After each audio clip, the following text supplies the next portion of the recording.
Jordan. We got first place.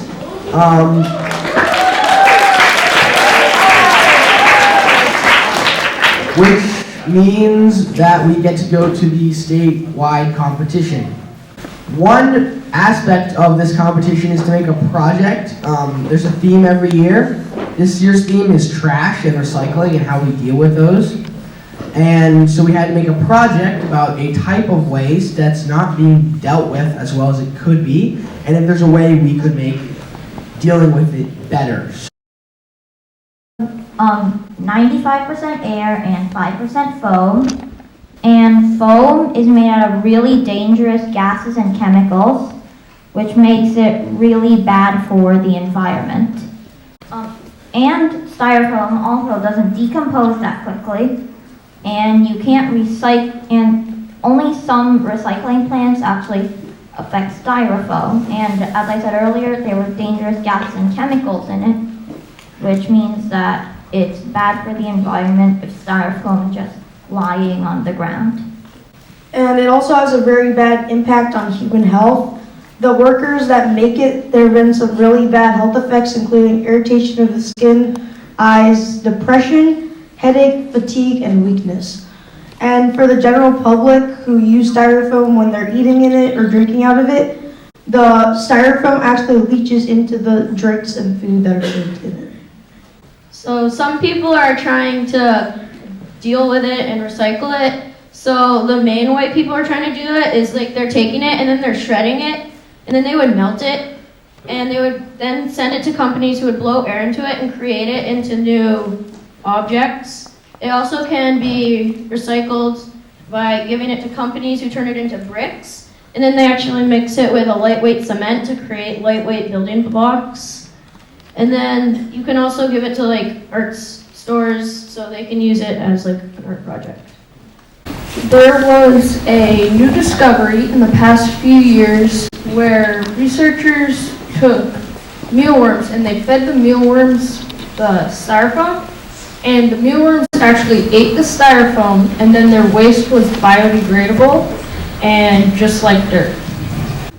So now we're going to tell you a little bit about what our new solution is.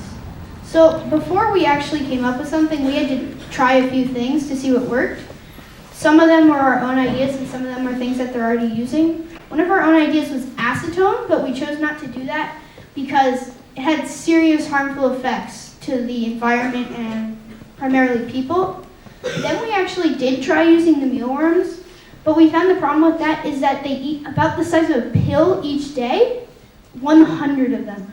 So it wasn't very efficient. Okay, so I'm going to talk about how we came up with the project.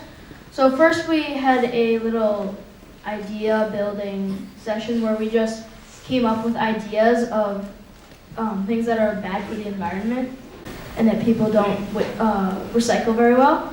And so we narrowed it down to 3 ideas, and we did a little research on those and finally decided that styrofoam was the thing we would do. Oh yeah. So our system is a way to compact styrofoam and then send it back to the community. And we actually tried testing it using a little less powerful equipment than we would be using if it actually existed. So it didn't really work, and someone's going to tell you a little bit more about it later. So the other thing we did was we were trying to benefit the community by sending the styrofoam to nonprofit housing organizations such as Habitat for Humanity, and they'd use it for insulation for houses and basements. And the other thing we would do was we would feed it to the mealworms that would grow into darkling beetles, and then the chickens can eat darkling beetles, and so in this sense, styrofoam would equal eggs. So we had to check with a few specialists to make sure that what we were doing in all of our research was correct. So, well, we're talking with all of you guys, and also we talked with Sarah Kite Reeves, who's the specialist of recycling at the Johnston landfill, and she told us a little bit about how the landfill deals with recycling styrofoam. So she actually said that all they do is sort it and they send it back out to the companies. And we all thought that was not a good system because it wastes gasoline and more fuel and creates even more global warming than styrofoam does in general. So I'm going to try to show you how our system works. So first you have the polystyrene waste that comes from our community. It goes to our shredder, and it is either shredded down into like little tiny pieces that can't be used and or compacted. So we feed them to mealworms, and then those will turn into darkling beetles, as said earlier, and then go back to the community for the chickens.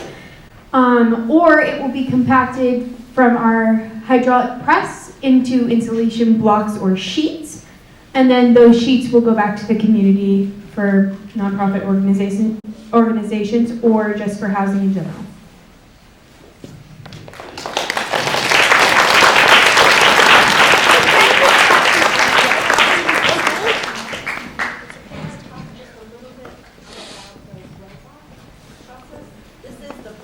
Okay, so the other part of the robotics competition is there's a game.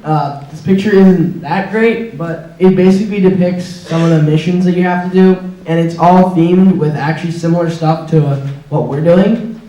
Some parts deal with like methane and other gases that are created by landfills.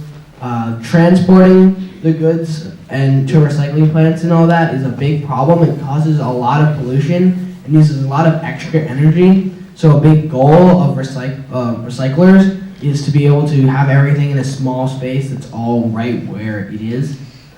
Compost is another good way to deal with trash, with food waste and stuff. It's basically like a mini eco landfill in your house, like not in your house, but like in your lawn or something. And also, used to be that you'd have to sort it out yourself, but now they have machines that are doing that, and that is a lot more efficient and a lot faster. Transporting, selling, those are all big parts of recycling, and they're all integrated into the game. So, yeah.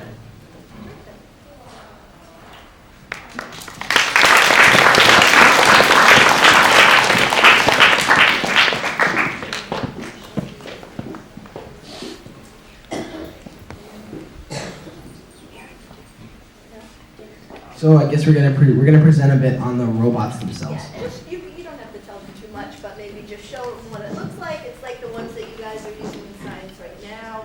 So this is basically what one of our robots would look like. They have certain sensors that can tell how it's moving. We have attachments which have to, can go easily on and off of the robot. Basically because there's multiple missions and you can't touch the robot when it's in the playing space. So you have to get it back to a certain checkpoint in order to touch it, which can be sometimes a bit of a struggle. We also always have to have like an easy mode of transportation. We're using EV3. We could still use the older version of the brick, which is the NXT2, but it doesn't have as many capabilities in other senses, so we're using the EV3. Does anyone have any questions?